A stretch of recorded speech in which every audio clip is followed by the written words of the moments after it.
I pulled out Danny's directions and unfolded the paper and read the Crossroads Bar, and I damn near shit. Danny had never said the name, he had just handed me the directions. The old black man said, "Why, boy, it's over there." He pointed across the road at the big metal barn with the Confederate flag, and he said, "They won't be open till later 'cause they had a killing there last Saturday night." He said, "You may as well come in here and let my missus fix you some coffee and a bowl of soup. Are you playing music over there?" I said, "Yes." He said, "I can see your guitar next to you. That's why I asked." I said, "Soup and coffee sounds good." I was scared and I knew why. Visions of Robert Johnson were on fire in my mind. I didn't know what temptations were going to be given to me tonight, but I knew if I gave in to Satan's offers tonight, I was done for eternity. I would never get to Nashville without the money from this show, and I couldn't spend one nickel on booze, drugs, or whores. This may very well be the most important performance of my life. I ate my soup and drank my coffee. I remembered the story of Jesus being tempted on the mountain by the devil. As I crossed the road and drove into that lane through the cotton field toward that Confederate flag, I prayed for strength. Strength to sing and give the gift better than ever before so I could get my pay and get out without giving in to temptation. Satan offers us what we want. God gives us only what we need. All I needed was my soul and my pay. I did not need tequila, cocaine, or sex. I had spent the night before crawling around in a motel room begging Satan to grab me by the toe and jerk me into hell, or God to grab me by the finger and jerk me into heaven.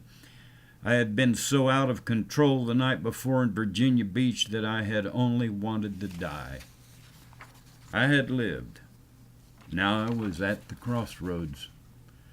I had no idea that what I wanted in Nashville, I did not need either. The gift was all I would ever need in this life. I thought I needed fame and money now. But as the years would go by, I would find out different. As I pulled up in front of that huge symbol of racial bigotry painted on the front of that building, I knew that everything I hated in mankind was going to be there that night. It was. A young man in his 20s came out the door as I parked and got out. He said, "You must be Mountain John." I said, "Yes, I am." He said, "Danny said you'd be here."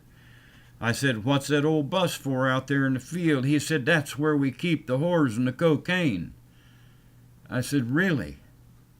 He said, "Yeah, this is a wild bar, Mountain John." I said, "Where do I sing?" He said, "Come on in." I walked in the door, and the building was completely full of pool tables and no seats. He said, "You should set up right by the door." I said, "Fine," and I went to bring in my equipment. Not a car was in sight, and not one sign of any people. Man, oh man, what was I going to do if this place filled up with redneck pool players? How would I ever get their attention to entertain them? I had to win this crowd over, or rot in hell. I put up one speaker right beside the door. In case of gunfire, I would be able to get it out. I learned that growing up in Oklahoma. I had been in bars where guns went off before, always set up next to an exit for safety. At 9 o'clock, I started singing "Your Cheating Heart" by Hank Williams Sr. No one was there. About the third song, the back door opened up, and about 40 people walked in and started chalking sticks and racking up balls. I don't know where they came from. Probably hell. Not a car was anywhere around except my van. No one was listening to my music at all. About a half hour into the night, something told me to jump out in the middle of the room and do the Yukon Tim poem. I didn't want to, but I did. It worked. They laid down their sticks and sat on the tables, and I spellbound them until 12:30 and never took a break. I had won the battle. Now I needed to get paid and leave. The young man gave me my money and asked me if I wanted to go out to the bus and get a high. I grabbed my pay and said, "Thanks, but I've got to go now." As I drove out of that place, I couldn't help but think about how Jesus felt as he came down off the mountain after not giving in to the devil's temptation. I was filled with peace and wonderment, and I headed west toward Nashville. I now had about $250 to get from Rocky Mount, North Carolina to Nashville, Tennessee. I had no income once I got there, and no place lined up to sing for pay, but I knew I'd be all right as long as I stayed true to the gift. There would be a way to get through. I drove through the Smoky Mountains to Nashville, still wondering how I lived through the Crossroads incident. So many people had given up on my dream by now. But I could only stay true to my dream alone. Debbie, of course, still believed in it, but I felt awfully alone in my quest. My mother and my brother David still believed.